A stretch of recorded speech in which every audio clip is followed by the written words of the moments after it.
जय जगन्नाथ। बेश्यालयर माटी रे काहींकि आज्ञा तैयारी हुए देवी प्रतिमा। सतरे कण बेश्यार दांड द्वार माटी एते पवित्र। गोटे बेश्या द्वार को जिते गोटे पुरुष पुओटे जाए सेतिक बेले ता कांधरू आज्ञा लक्ष्मी छाड़ी जाती। कांधरू लक्ष्मी बेश्यार दांड द्वारे रुहंती एवं पुरुष पुओटी बेश्यालय को जाई सुख उपभोग कर जिते फेरी आसे लक्ष्मी सांताणी सेठी दांड द्वारे रहंती।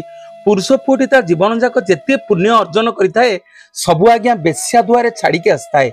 यार गोटे पुराण किंवदंती थरे गोटे कुष्ठ रोगीटीए गंगा नदी कूले बसी थाए इच्छा प्रकाश करुए गंगा नदी में स्नान करने। गोटे बेश्याटीए छिड़ा होता है कौन सी लोक से कुष्ठ रोगी छू न था किंतु बेश्या मन में दया आसला कुष्ठ रोगीटी की नहीं गंगा नदी में आज्ञा से स्नान करदेला। सेठी आज्ञा उभान होते स्वयं शंकर भगवान एवं सेठी बेश्या को कहते बेश्या तू चरित्रहीन हेले मध्य तोर एते सुंदर उदारतार काम लिखी मो मन आज बहुत खुशी।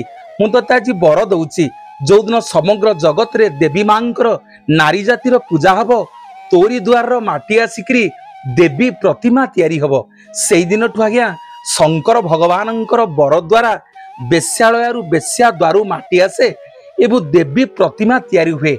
सतरे नारी तू होचु दुहिता तू होचु दुई कूल को हिता तू होचु द्विकूल को पिता।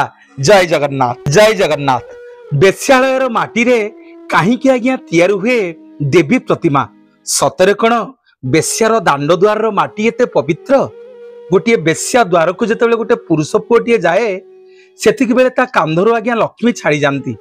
कांधरू लक्ष्मी बेश्यार दांड द्वारे रुहंती एवं पुरुष पुओटी बेश्यालय को जाई सुख उपभोग कर जिते फेरी आसे लक्ष्मी सांताणी सेठी दांड द्वारे रहंती। पुरुष पुओटी ता जीवन जाक जेते पुण्य अर्जन करिथाए सबु आज्ञा बेश्या द्वारे छाड़िके आसताए। यार गोटे पुराण किंवदंती थरे गोटे कुष्ठ रोगीटीए गंगा नदी कूले बसी थाए इच्छा प्रकाश करुए गंगा नदी में स्नान करने।